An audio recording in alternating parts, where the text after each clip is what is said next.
अस्सलाम वालेकुम my YouTube family and Facebook family. I hope आप लोग ठीक होंगे, खैर खैरियत से होंगे। और मैं भी आप सब की दुआ से, अल्लाह के शुक्र से मैं भी ठीक हूँ। और जैसे कि आप सभी जानते हैं, आजकल बहुत ज़्यादा मौसम एकदम चेंज हो रहा है, तो बहुत ज़्यादा प्रॉब्लम्स हो रही हैं, फीवर हो रहा है लोगों को, बहुत बीमारियां हो रही हैं। तो अल्लाह से दुआ करते हैं कि आप सब लोग बिल्कुल ठीक ठाक रहें, अपने आप को बचा के रखें, बी सेफ रखें हर चीज़ से। तो बाकी आप देखिए, जो भी रोज़मर्रा के काम होते हैं वो तो होते ही रहते हैं घर में, कहीं किचन का, कहीं घर का, कहीं कुछ ना कुछ होता ही रहता है। बट आज मैं आपसे बहुत बहुत ज़्यादा एक ज़रूरी और एक बहुत अच्छे टॉपिक पे बात करने वाली हूँ। टॉपिक भी नहीं कह सकते, एक तरह वो हमारी लाइफ से जुड़ा हुआ एक हिस्सा ही है, तो आज हम उसके ऊपर बात करने वाले हैं। बट उससे पहले मैं एक चीज़ आपको बात बता दूं कि मेरी एक दोस्त है, और जिन्होंने मुझे ये बात बताई, और मुझे फील हुआ कि मुझे अपनी फैमिली यानी कि आप लोगों के साथ ये बात शेयर करनी चाहिए कि जो बात उन्होंने मुझे बताई। तो आज मैं आपसे उसी बारे में बात करने वाली हूँ। तो मेरी एक दोस्त हैं जिनसे मैं हमेशा राब्ते में रहती हूँ, हमेशा कांटेक्ट में रहती हूँ उनसे। और हमेशा बहुत अच्छी से हमारी बॉन्डिंग है, हमेशा बात होती रहती है। तो जब उन्होंने मुझे कुछ चीज़ें मतलब बताई, क्योंकि और ये नहीं कि शादी से पहले से मेरी उनसे बहुत अच्छी बॉन्डिंग है। जब उनकी शादी भी नहीं हुई थी, तब से मेरी बहुत अच्छी उनसे बॉन्डिंग है, तो मेरी हमेशा उनसे बहुत अच्छे से बात होती है। तो लगभग उनकी शादी को 8 साल हो गए, 8-9 साल हो गए हैं। और अभी कुछ टाइम पहले जब मेरी उनसे बात हुई, तो उनकी जो आवाज़ थी ना, उनकी जो बात का लहज़ा था ना, उसमें वो खनक नहीं थी, वो खुशी नहीं थी, जो हमेशा मुझे पहले उनकी बातों से सुनने को मिला करती थी। उनकी बातों से मुझे फ़ील हो रहा था जैसे वो ना बहुत सैड हैं, बहुत उदास हैं, बहुत परेशान हैं। तो मैंने पूछा कि क्या बात है? तुम इतनी परेशान क्यों हो? तो जब उन्होंने मुझे सारी अपनी बातें बताई, और वही बातें मैं बस आपके साथ आज शेयर करने वाली हूँ। तो जी, आज हम बात करने वाले हैं डिफ़िकल्ट हस्बैंड के ऊपर, जो कि बहुत ज़्यादा इम्पोर्टेंट है। और मुझे ऐसा लगता है 99 जो लेडीज़ हैं वो इन चीज़ों से बहुत ज़्यादा परेशान होंगी, अपने हस्बैंड की जो जिनकी जो डिफ़िकल्ट हस्बैंड होते हैं, जिनके उनके रवैये से बहुत ज़्यादा परेशान होगी। तो आज हम उसी टॉपिक पे बात करने वाले हैं कि हमें अगर ऐसा कुछ होता है तो हमें क्या करना चाहिए और क्या नहीं करना चाहिए, जिससे कि हमारी लाइफ जो है वो बहुत अच्छी हो जाए, सुकून भरी हो जाए। और जो छोटी मोटी नोक झोंक होती हैं, टेंशन्स होती हैं, वो ना हो। तो जैसे कि उन्होंने मुझे बताया, कॉल उनके कहने का जो भी था वो मैं उस हिसाब से आपको पहले बताना चाहूँगी। कि उन्होंने मुझे बताया कि शुरू-शुरू में सब कुछ थोड़ा अच्छा चलता रहा सब कुछ, लेकिन कुछ टाइम के बाद से हस्बैंड ना जो बहुत थोड़ा-सा एकदम ना चेंज हो गए, बहुत ही ज़्यादा। और मतलब चेंज नहीं हुए, शुरू से उनकी मतलब कुछ आदतें थी, लेकिन अब वो चीज़ें ना कुछ ज़्यादा ही हो गई हैं। या फिर हो सकता है कि जब मैं थोड़ा-सा शादी नई-नई शादी होती है तो इंसान थोड़ा फ्री होता है, वो सारी चीज़ें करता है। लेकिन जब बच्चे होते हैं, फैमिली हो जाती है, तो वो चीज़ें हमें भारी लगने लगती हैं।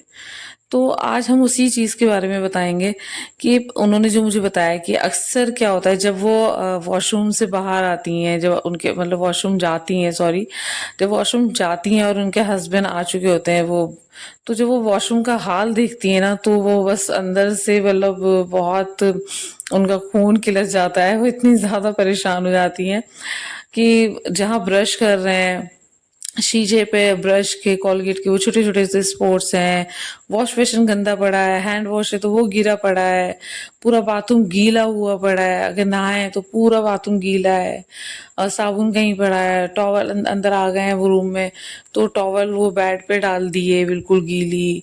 ये नहीं कि उसे चलो हम डाल दें कहीं अपना ग्रिल पे डाल दें, उसे सूखने के लिए डाल दें, नहीं। और कंघा अगर कॉम्ब किया है बालों का तो वो भी वहीं पड़ा है।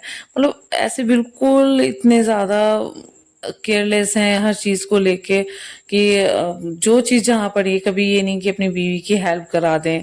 तो अक्सर ये भी होता है कि वो बता रही थी कि अगर मैं किचन में हूँ और मैं खाना बना रही हूँ तो वो मुझे आवाज लगा के, आटा गूंद रही हूँ ना, आवाज लगा के बोलेंगे हाँ सुनो जरा मुझे वो रिमोट दे दो टीवी का, या मुझे एक गिलास पानी ला दो। तो ये जो छोटी छोटी चीजें होती हैं ना, वो हमेशा वो नहीं करते हैं। वो बहुत ज्यादा मतलब वो इन सब चीजों से, अपने हस्बैंड की बातों से ना बहुत परेशान हो गई, बहुत डिस्टर्ब हो गई हैं। हालांकि उससे बहुत बहुत सी लेडीज मुझे बोलेंगी कि क्यों इसमें परेशान होने वाली क्या बात है, आप अपने हस्बैंड के लिए इतना तो कर ही सकते हैं। हाँ कर सकते हैं, लेकिन अगर आपने उन्हें छोटी छोटी जो ये आदतें हैं ना, उन पे अगर आपने उन्हें तवज्जो दे दी, उन्हें फ्रीडम दे दिया ना, तो यही चीज आगे जाके आपको प्रॉब्लम्स करती हैं। बट अब शुरू से अगर किसी इंसान की ये आदतें हैं तो वो इतनी जल्दी बदलता नहीं है। तो आप पहले तो देखें कि वो उनकी क्या आदतें हैं, उन्हें एब्जॉर्व करना सीखें, कि उनकी देख उन्हें सुने कि वो क्या कर रहे हैं क्या नहीं कर रहे हैं। अगर हो सके तो आप बैठकर उन्हें समझाएं कि देखिए बच्चा छोटा है या मैं ये काम करती होती हूँ, तो आप ये छोटा सा काम आप भी कर लिया करें कि अगर पानी चाहिए तो वो आप खुद ले लें, या रिमोट है तो वो वहीं रखा है तो आप देख सकते हैं, मुझे आवाज लगा रहे हैं तो मैं कोई काम छोड़ के आती हूँ। बच्चा रो रहा है तो वो उसे भी ये बोलते हैं कि हाँ इसे आके ले लो, इसे पकड़ो। ये नहीं कि भाई बच्चा उनका अकेली उसका नहीं है, बच्चा आपका भी है। तो आप की भी रिस्पॉन्सिबिलिटी होती है कि आप उस बच्चे को संभालें, उनके साथ इस काम में थोड़ा हिस्सेदार बने। बेशक आदमी बाहर जॉब करते हैं, हमारे लिए वो पैसे लेके आते हैं, हमारे जो रोजमर्रा के खर्चे हैं उनके लिए हमारे लिए काम करते हैं। बट ऐसा नहीं, ऐसा तो नहीं होता ना कि वाइफ कोई कुछ काम ही नहीं करती। वो घर के सारे काम करती हैं, आपके हर चीज करती हैं। आपको एक पूरे पैकेज में ना एक पूरी घर की बाई मिल जाती है। कि अगर अगर आप अलग अलग बाई या कुछ नौकर वगैरह रखेंगे ना तो आपको बहुत पे करना पड़ेगा, लेकिन वाइफ को कोई पे नहीं करना होता है। आपने उन्हें खर्चे के पैसे दे दिए, चाहे वो उसमें से बचाएं या वो कुछ भी करें, ज्यादातर सब सेव करती हैं। तो होता यही है ना कि इस तरह के जो हस्बैंड होते हैं ना, वो कभी कभी बहुत ज्यादा परेशानी में बीवी को डालते हैं, जिससे कि वो बहुत टेंशन्स में रहने लगती हैं, स्ट्रेस लेने लगती हैं, बहुत परेशान रहती हैं। ये होता है ना कि कहीं अगर कुछ पड़ा है, यहाँ क्यों ये क्यों पड़ा है, तुमने उठा के नहीं रखा है। घर अगर थोड़ा बहुत बच्चा, अब बच्चा रो रहा है, सपोज करिए उसे थोड़ा टाइम लग गया घर को सेटअप करने में, तो ये यहाँ पे घर फैला क्यों है, तुम कुछ करती नहीं हो, तुम क्या करती हो। तो ये सारी जो छोटी छोटी चीजें होती है ना, उससे क्या होता है ना, हस्बैंड वाइफ के बीच में ना दरार डालती हैं। वो धीरे धीरे फिर ये लगने लगता है कि यार इन्हें तो मेरी कोई परवाह ही नहीं है, ये तो हर ऑलवेज मुझे डांटते रहते हैं ये। और दूसरा फिर जब मेरी उनसे बात हुई तो मैंने उनसे पूछा अच्छा कि फिर जब ये सारी चीजें होती हैं तो आप क्या करती हैं। तो उन्होंने मुझे बताया कि मैं जब वो ये सब करते हैं मुझे बहुत गुस्सा आता है, मुझे मेरी उनसे लड़ाई हो जाती है। लेकिन अब लड़ाई होती है वो एक आध दिन वो ठीक रहते हैं, फिर उसके बाद फिर वही सब शुरू हो जाता है उनका। तो कोशिश करें कि इन चीजों को ना धीरे धीरे ठीक करें। कोई भी जो आदमी है वो एक दिन में परफेक्ट नहीं हो जाता, और ऐसा नहीं है कि हर इंसान में खूबियां होती हैं, हर इंसान में कमियां होती हैं।